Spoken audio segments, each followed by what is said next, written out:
Welcome to Mountain View's pre-surgery education class online version for spine surgery.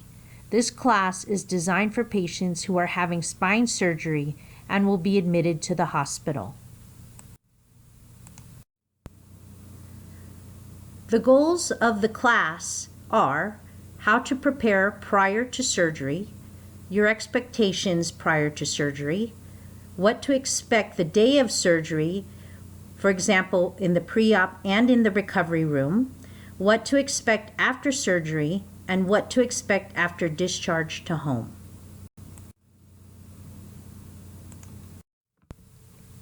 Preparing your body before surgery, optimizing your health. Obtain a flu and, if needed, a pneumonia vaccine prior to surgery. Avoid getting sick by frequent hand washing and avoid being around others who are sick. If applicable, weight loss. Being overweight adds more stress to your spine.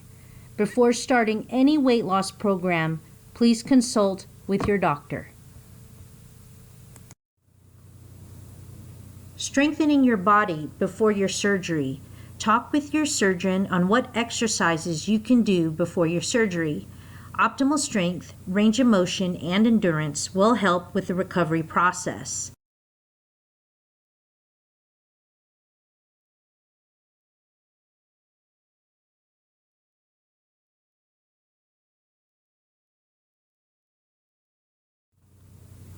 If you are diabetic, keep your blood sugar under control.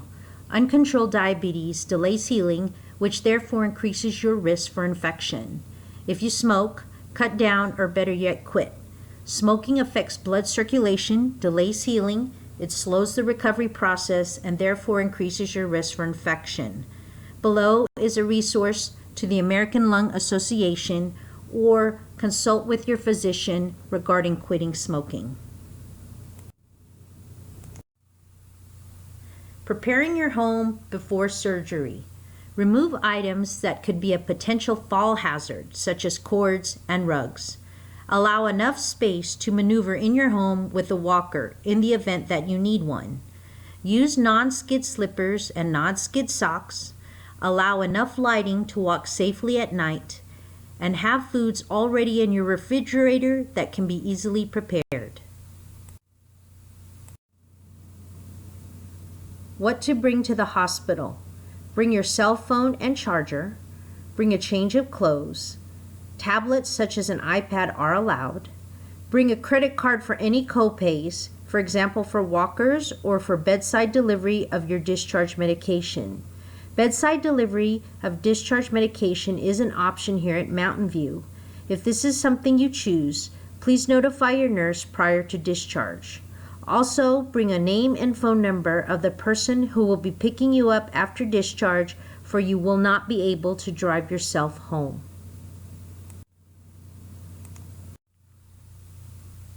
What to leave at home. Please leave at home all jewelry. No watches, no earrings, no wedding rings, no wedding bands. Piercings, if they are removable, please remove and leave at home. Home medications. You do not need to bring your medications. We will continue your medications here at the hospital. If you use a wheelchair or walker and you need them to get into the hospital the day of surgery, please use them. Once you are in the pre-op area, we will give the medical equipment to your family member to take home. We have walkers and wheelchairs for your use at the hospital. Durable medical equipment. Some equipment that may help after surgery include shower chairs, toilet risers, and canes. Usually these items are not covered by your insurance. Consider calling your insurance to see if covered. Consider shopping online. Stores such as Walgreens, CVS, Walmart are good options. Also, you may want to try calling companies that rent medical equipment. Hospital beds. A hospital bed at home is rarely needed, and they are often not covered by insurance. Rental companies usually charge a daily rental fee in addition to other costs. If you are interested in a hospital bed for home, Please notify your case manager that is assigned to you during your hospital stay. These are some pictures of durable medical equipment, such as shower chairs and a 3-in-1 commode.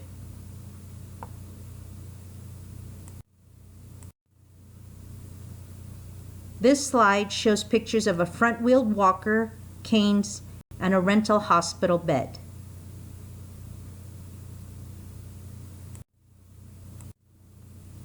Your pre-admissions testing appointment. You'll be contacted by Mountain View Scheduling Department to schedule your appointment. This pre-admissions testing appointment usually happens 2 to 3 days prior to your surgery. Please allow an hour and a half to 2 hours for your appointment. During your appointment, your nurse will review your health history and your medications. So please bring a list of all your medications, any vitamins, and any supplements that you take. Include the dosage and how often you take this medication. Also include what pharmacy you use.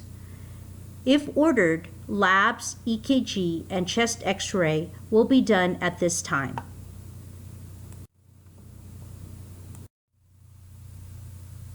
While you're in pre-op, your anesthesiologist will review your pre-anesthesia questionnaire with you. You would have filled this questionnaire out during your pre-admissions testing appointment.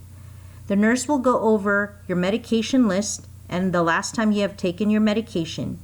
Any surgery or blood transfusion consent paperwork will also be signed at this time. If your surgeon orders a type-in screen, you'll receive a yellow wristband. This lets your medical team know what blood type you are. If you receive one of these wristbands, please do not cut it off. If you arrive the day of surgery without this wristband, we will have to redraw your blood again. It is okay to get this yellow wristband wet while you are showering. This picture here shows an example of the type-in screen wristband. Day of surgery. Please arrive at the designated time as instructed by your surgeon's office. You will check in at the welcome desk, inform admitting that you are having surgery. Once you are cleared by admitting, they will send you to the second floor. Take the elevator to the second floor and check in with the receptionist. You will be taken into a room in the holding area where you will change into your gown and an IV will be started. While you are in pre-op, a nurse will apply an intermittent compression device on both your legs. This device will gently massage your lower legs to keep the blood circulating and thereby preventing blood clots. The compression device will be used in surgery and will continue after surgery during your hospital stay. This is a picture of our sequential compression device, also known as an SCD.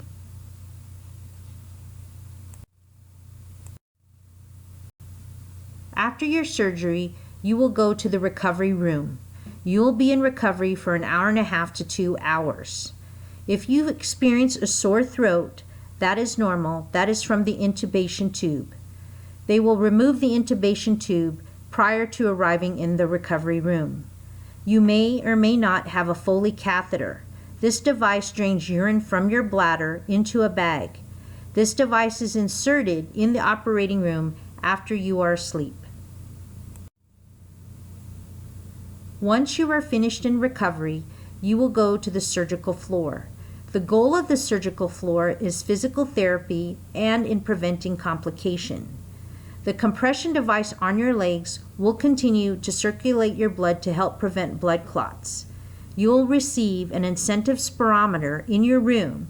This device helps prevent pneumonia.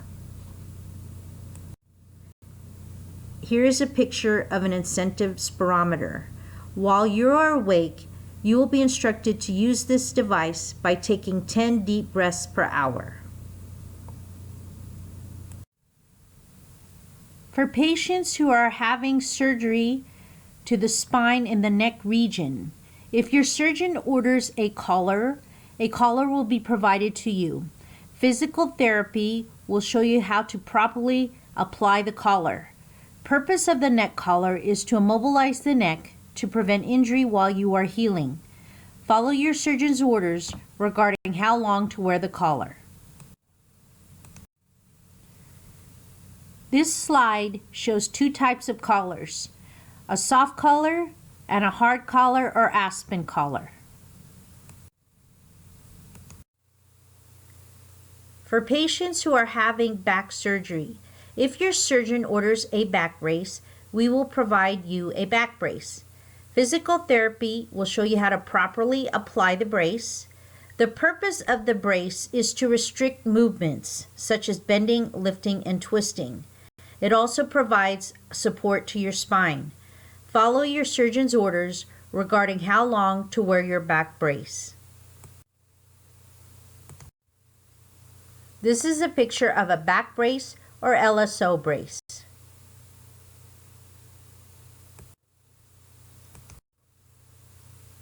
Depending on certain insurances, you may be fitted for a neck collar or back brace days prior to your surgery. This would have been arranged by your surgeon's office. If this applies to you, please bring your collar or back brace with you the day of your surgery. Drains. You may or may not have a drain after your surgery. This all depends on your surgeon and the type of surgery you're having. The purpose of the drain, it prevents fluid from collecting at the surgery site. This allows the area to heal.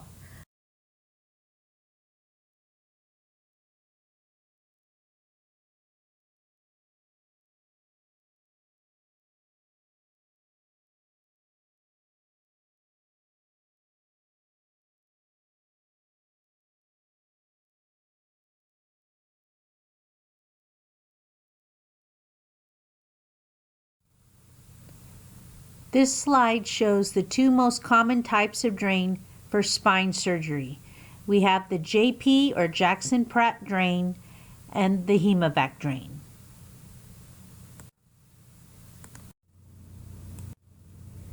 After surgery, most patients will start with a clear liquid diet and then progress to solid foods.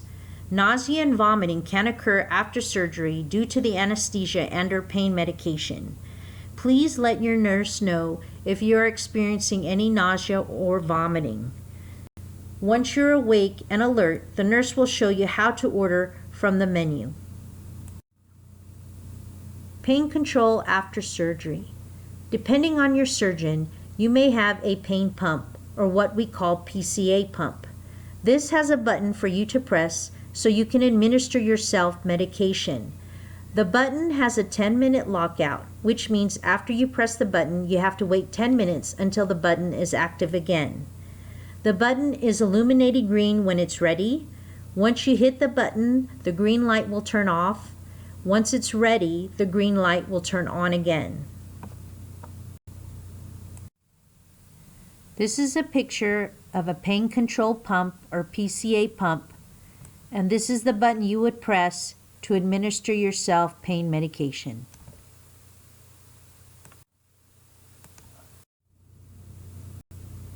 If you do not have a PCA pump, you will need to ask for pain medication. Depending on your surgeon, some patients get pain medications on a schedule. Please talk with your nurse if you have any questions regarding your pain medication after surgery. Please let your nurse know if your pain medication is not alleviating your pain symptoms. Remember, pain medication is not designed to bring your pain down to a zero. Your pain medication is working when it is reducing your pain. Be mentally prepared for physical therapy to see you the afternoon of surgery to get you up and moving, which is usually 3 to 4 hours after your surgery. Physical therapy will be working with you at least twice a day. Studies show the benefits of early ambulation after surgery, such as preventing pneumonia, preventing blood clots, and keeping your muscles strong.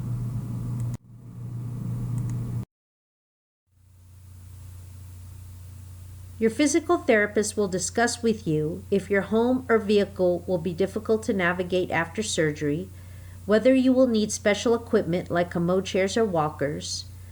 If you're concerned about the height of your bed, please let your physical therapist know. If you feel your bed is too high, measure the top of the mattress to the floor. Let your physical therapist know the measurement. They will adjust your hospital bed to that height, and they will have you practice getting in and out of the hospital bed.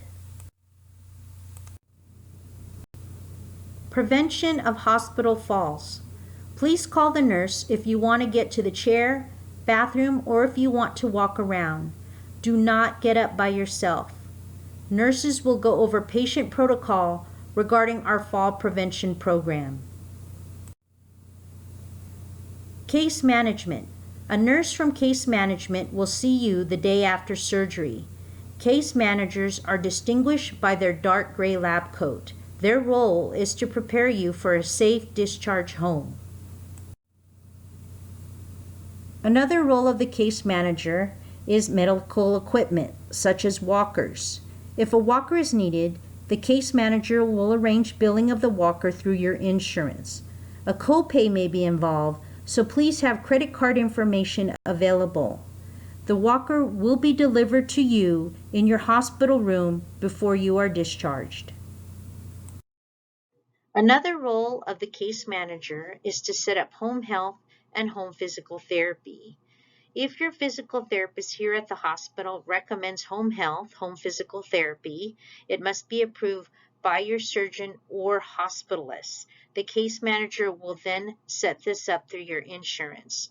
Sometimes your surgeon will set up home health for you at the office or may request that you go to an outpatient physical therapy center. If you know this information, please let your case manager know as well. If it seems unsafe to discharge you home, the case manager will set up a transfer to a rehabilitation facility that's in network with your insurance. Dietitians. We have registered dietitians here at Mountain View, and they can provide basic nutrition education to you at your bedside. Examples of nutrition education can include diabetic diets, cardiac diet, portion control, and much more. Please let your nurse or nurse navigator know if interested in nutrition education. Home discharge. Once you are home, continue to walk. Provide for adequate rest, drink plenty of fluids to avoid constipation, and follow restrictions per your surgeon's instructions. Preventing surgical site infection. Wash your hands before any bandage changes or when touching your incision. Change your bed sheets regularly. No submersion of your incision. For example, no tub baths, no swimming, no hot tubs. Ask your surgeon when it's okay to shower. Use only soap and water. Do not put any antibacterial ointments to the incision. Preventing complications after surgery. Walking. Walking prevents blood clots and it prevents pneumonia. It keeps your muscles strong. Eat a nutritious diet. This promotes quicker healing. As stated before, stop smoking or cut down. Smoking delays wound healing. Also, if you're diabetic, keep your diabetes controlled. As we said earlier, uncontrolled blood sugar delays wound healing. When to call your surgeon. Please call your surgeon if you are experiencing fever of 101 degrees Fahrenheit or more, if you're experiencing continuous oozing of blood from your incision, yellow or smelling drainage from your incision. Call your surgeon if you have pain not controlled by your prescribed pain medications or if you have sudden severe pain or numbness. This concludes the pre-surgery education class online version. Thank you for your time. If you have any questions regarding this presentation, please contact the nurse navigator. Thank you for choosing Mountain View for your healthcare needs.